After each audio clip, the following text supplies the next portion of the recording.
जी प्यार से कहना धान रंगार जी ने हर समय एक सच्ची दौलत कही है कि ये राम रतन धन, ये परमात्मा, ये सच्चा है, ये अनमोल है। इसकी तो तुलना है ही नहीं किसी और चीज के मुकाबले सांसारिक।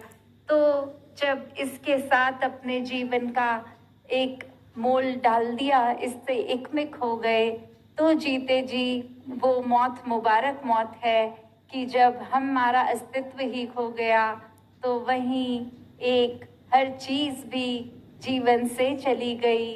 जैसे एक और कहानी उदाहरण जो दासी को इसी उपलक्ष्य में आ रहा है कि एक इंसान किसी वृद्ध आश्रम में जाता है और वहाँ देखता है कि कोई वेंटिलेशन अच्छी नहीं है। एक बहुत ही गर्मियों के दिन पहले ही तो बहुत ही गर्मी हो गई है। अब वो सोचता है कि एक मैं इधर पंखों का लगवा देता हूँ ताकि सबको आराम मिलेगा, और वो अपनी तरफ से वो पंखों की डोनेशन दे के वहाँ पंखे भी लगवा देता है। अगली विजिट पे आता है तो सोचता है कि ये पंखे चल रहे हैं, सबको हवा मिल रही है, पर अब सबको पता कैसे लगेगा कि ये पंखे तो मैंने लगवाए हैं, ये पंखे तो मैंने खरीदे हैं, ये पंखे इधर उनको मेरी वजह से मिले हैं। अपनी जो दासी जिक्र कर रही थी, जो सेल्फ इम्पोर्टेंस वाली, अब वो भाव उसके मन में आया कि हर एक को पता लगना चाहिए ये पंखे मैंने लगवाए हैं।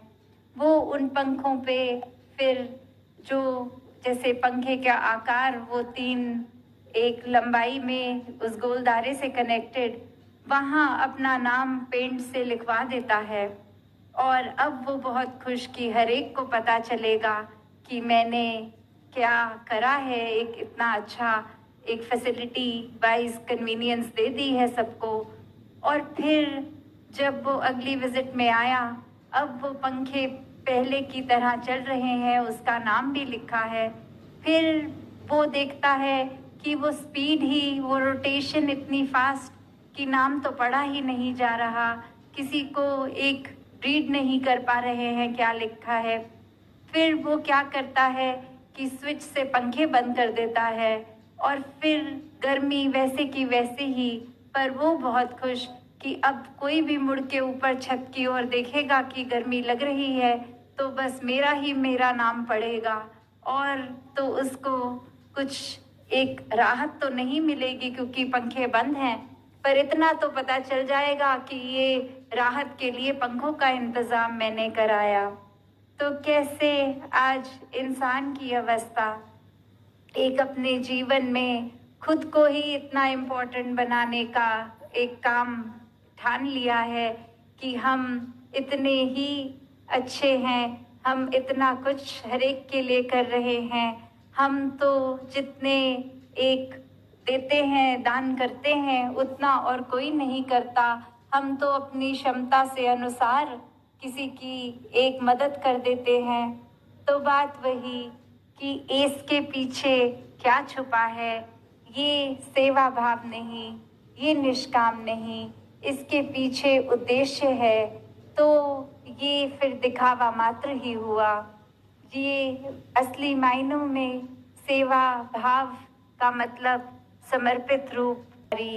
तो कैसे अपने जीवन में हर समय जहाँ हर एक के लिए ये संभव है कि इससे एकमिक होके रह सकें, इसी के रंग में घुल जाए, ऐसा जीवन चाहे फिर वो किसी तरह दिखने वाला शरीर हो, किसी भी बैकग्राउंड से आए, किसी तरह की भी प्रायोरिटीज अपनी बनाते हों, तो वो सिर्फ शरीर और शरीर से जुड़ी चीज़ों के लिए है। असल में ये आत्मा अब परमात्मा की हो गई, तो ये प्यार, भक्ति, आनंद, स्थिरता, सहजता, ये जीवन में जहाँ जितनी गहराई से ठहरेगी उतने ही मानवीय हम बन जाते हैं, उतने ही इंसानिय हम आते हैं।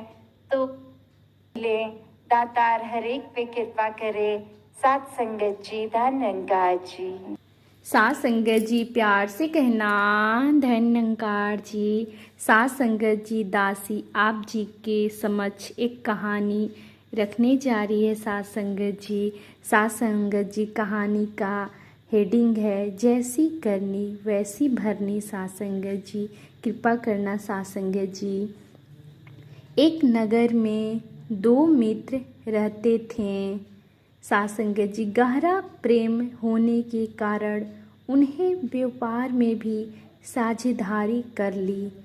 कुछ समय तक तो सब कुछ ठीक रहा, ठीक तरह से चलता रहा। सास संगत जी एक दिन एक मित्र के मन में विचार आया कि सास संगत जी क्यों ना मैं अपने मित्र को मार दूं। सास संगत जी इससे सब कुछ मेरा ही हो जाएगा।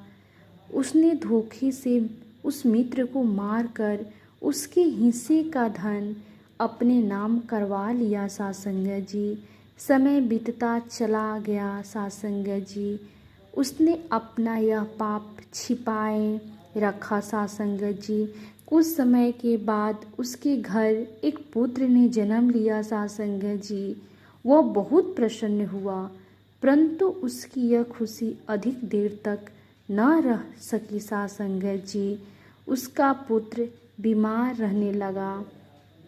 तरह तरह के इलाज करवाने पर भी कोई अंतर न पड़ा। सास संगत जी अब वह व्यक्ति अंदर से टूट गया। सास संगत जी उसकी इकलौती संतान के बचाने की कोई आस न थी। उसका मन काम में भी न लगता।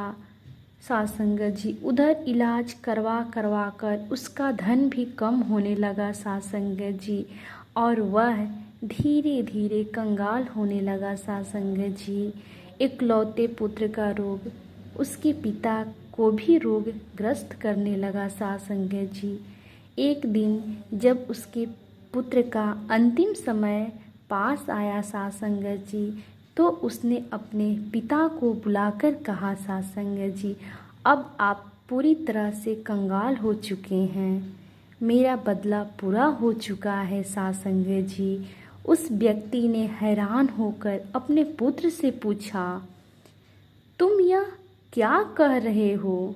कौन सा बदला? सास संगत जी मैंने तो तुम्हें बहुत प्यार से पाला है। सास संगत जी तुम्हारे इलाज के लिए सब कुछ बेच डाला, तुम यह क्या कह रहे हो? तब सास संगत जी उस व्यक्ति का पुत्र बोला, मैं आपका वही मित्र हूँ जिससे अपने दौलत के लालच में आकर धोखे से मार डाला था। सास संगत जी मेरा सब कुछ छीन लिया था, मैं अपना वह बदला लेने ही तुम्हारे घर में आया था। सास संगत जी अब मेरा काम पूरा हुआ और मैं जा रहा हूँ सास संगत जी आपको बर्बाद करके। ऐसा कहने पर उस बच्चे की मौत हो गई। सास संगत जी वह व्यक्ति दंग रह गया, उसके दिल दिमाग पर गहरा सदमा पहुंचा। सास संगत जी बहुत देर लगी यह समझने में कि जैसी करनी वैसी भरनी। सास संगत जी इस कहानी की सच्चाई कुछ भी हो, परंतु यह तो अटल सच्चाई है कि संसार की नज़र से छिपाकर तो पाप हो सकता है सास संगत जी, परंतु ईश्वर से कोई पाप छिप नहीं सकता है और न ही कोई ईश्वर के न्याय से बच सकता है। सास संगत जी प्यार से कहना धन्यंकार जी।